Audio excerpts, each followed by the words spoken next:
As we gather here today, we reflect on our collective ambition to elevate Nigeria into a $1 trillion economy. The Central Bank of Nigeria has been working assiduously to stabilize the economy, working through monetary policy to tame inflation and rebuild the confidence of the Nigerian people in its own economy.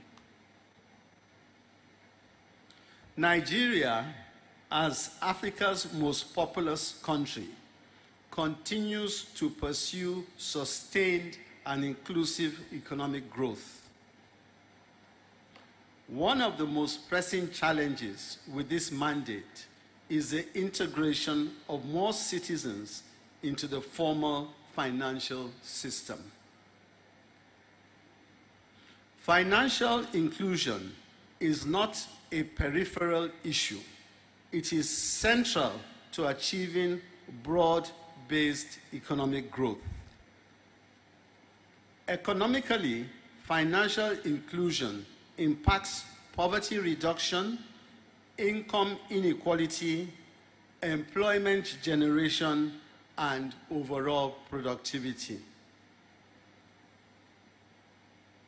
When more people have access to formal financial services, they are better able to save, invest, and contribute to the economy. The absence of services, sadly, traps individuals in cycles of poverty and stunts national economic expansion. Widespread access to financial services is an enabler of economic activity. Micro, small, and medium enterprises, which are the backbone of Nigeria's economy, can thrive with improved access to credit, creating jobs and boosting productivity.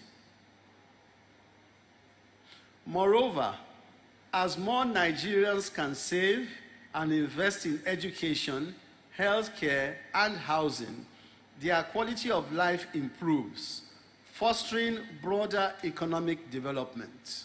Financial inclusion unlocks untapped potential, making it a vital instrument for national progress.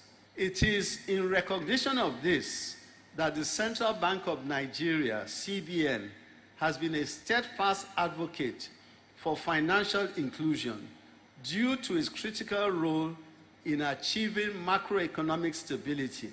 Since the launch of the National Financial Inclusion Strategy, NFFIS, in 2012, the CBN, in collaboration with partner agencies, has championed policies and initiatives to reduce financial exclusion. Nigeria's financial inclusion landscape presents actually a unique paradox. On one hand, the country has demonstrated strong potential for financial innovation, boasting the title of Africa's fastest growing fintech market and giving rise to some of the largest fintech startups. Just last month, Nigeria's MoneyPoint joined the Unicorn Club. On the other hand, Nigeria is one of the 7 nations that contribute to half of the world unbanked population because of its size. 45.5 million Nigerian adults are financially excluded. Overall, MSMEs, which are the backbone of the economy, are the source of job creation, but are mostly informal, are hardly served by the formal financial sector. Only 4%, 1.6 million, out of the approximately 40 million MSMEs in Nigeria have access to credit, compared to between 20 to 50% in most comparator countries.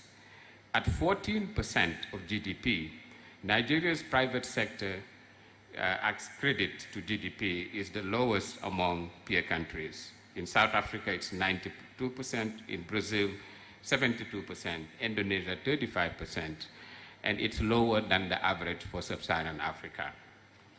Gaps also persist for women and between the north and the south of the country.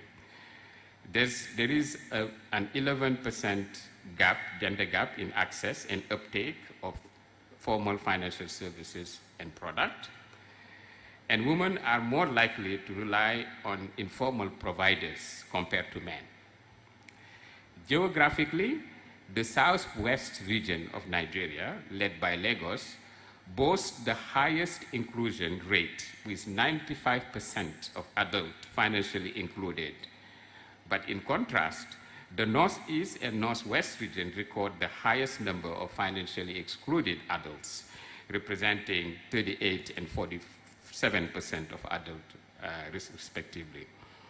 In sum, Nigeria has made significant strides in financial innovation and boasts some of the most prominent tech giants in Africa, even globally.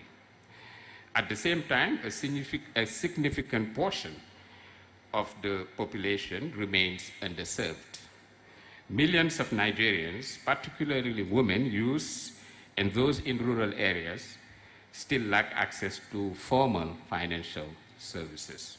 Even the recent World Economic Outlook 2024 paints a picture of modest growth prospects, although it anticipates an uplift in Africa's economic growth from 3.6% in 2024 to 4.2% in 2025. The need for Africa to build resilience through inclusive financial solutions has therefore never been more urgent than it is today. And this is where financial inclusion stands out as a beacon of hope, offering affordable access to finance and financial services for everyone. Of course, this is more than just financial transactions. It is about granting individuals, households, businesses, irrespective of size, the power to plan for long-term weather economic shocks, seize new opportunities, new economic and social opportunities, and ultimately fuel sustainable growth, which, as we know, is currently an issue that the continent is grappling with, including Nigeria. In recent years, we've witnessed remarkable strides in expanding financial access, largely driven by digital technologies, mobile money solutions. Developing countries, especially within Africa, are increasingly closing the financial inclusion gap with high-income nations. Notably, financial inclusion in sub-Saharan Africa has surged, doubling over the past decade from 23% in 2011 to about 55% in 2021 among the adult population. Exemplary performers are countries like Kenya, where my colleague is from, Namibia, and Ghana, which actually boast of rates that are nearing 70%, inching ever closer to the global average of 76%. Nigeria is in the middle field with a growing financial inclusion rate of 45% and with a very high rate of debit card ownership that stands at 35%, the fourth highest on the continent. Yet, not all the story is bullish. Some nations are lagging behind, with financial inclusion rates as low as Sierra Leone's 29%, Guinea's 30%, and South Sudan's 5.5%. This underscores a pressing need for greater support to help these countries bridge the gap. The gender gap in financial inclusion in sub-Saharan Africa is yet another dimension of the story, which is particularly concerning, having grown from 5% in 2011 to about 12% in 2021. This disparity goes without saying, that it restricts women from building assets, from investing in their families, and fully contributing to their communities.